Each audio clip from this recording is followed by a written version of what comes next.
ఇట్లాంటి మంచి మంచి crockery items, home decor items కావాలంటే శిల్పారామం బెస్ట్ ప్లేస్ అనిపిస్తుంది నాకు. పొద్దున్నే పోయినామంటే రాత్రి వరకు మంచిగా తిరగవచ్చు, టైం స్పెండ్ చేయొచ్చు. అన్నీ ఒకే చోట దొరుకుతాయి. ఇక పులిహోరనో ఏదో ఇంత బాక్స్లో పెట్టుకొని పోయినాం అనుకోండి, తిన్నిక కూడా మంచిగా ప్లేస్ ఉంటుంది. టైం మంచిగా స్పెండ్ చేయొచ్చు. పిల్లలు కూడా మస్తు ఎంజాయ్ చేస్తారు.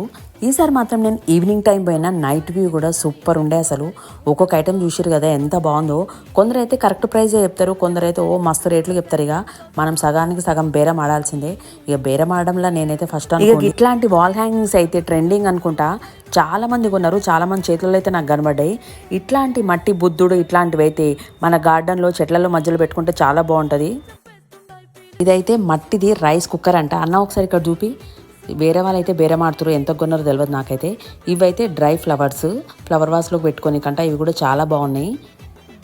ఇక ఇట్లాంటి చెక్కతో చేసిన వాల్ హ్యాంగింగ్స్ అయితే మనకు ఎక్కడ కనబడవు. నేనైతే శిల్పారామంలోనే చూసినాను. అసలు చాలా బాగున్నాయి విగ్రహాలు అయితే. ఇక మట్టితో చేసినవి అయితే కడాయిలు ఉన్నాయి, గిన్నెలు ఉన్నాయి, ప్రతి ఒక్క ఐటమ్స్ ఉన్నాయి. ఇక ఈ వుడ్తో చేసిన మసాలా డబ్బాలు అయితే చాలా మంచిగా అనిపించినాయి. చాలా వెరైటీస్ ఉన్నాయి. ఈ పీట నాకు చాలా బాగా నచ్చింది, పూజ కోసం ప్యాక్ చేయించినాను. ఇక ఇట్లాంటి జ్యువెలరీ కానీ, శారీస్ కానీ, డ్రెస్సులు కానీ చాలా ఉంటాయి షాపులు. మనకు టైం అయితే చాలా పడుతుంది. చెప్పినా కదా, నేను చూపించింది 25% ఉంటుంది అంతే. అందుకే మీరు వెళ్తే మాత్రం పొద్దున్నే వెళ్ళి నైట్ వరకు మంచిగా తిరిగేసి రండి. మస్తు ఉంటాయి షాపింగ్ చేయడానికి.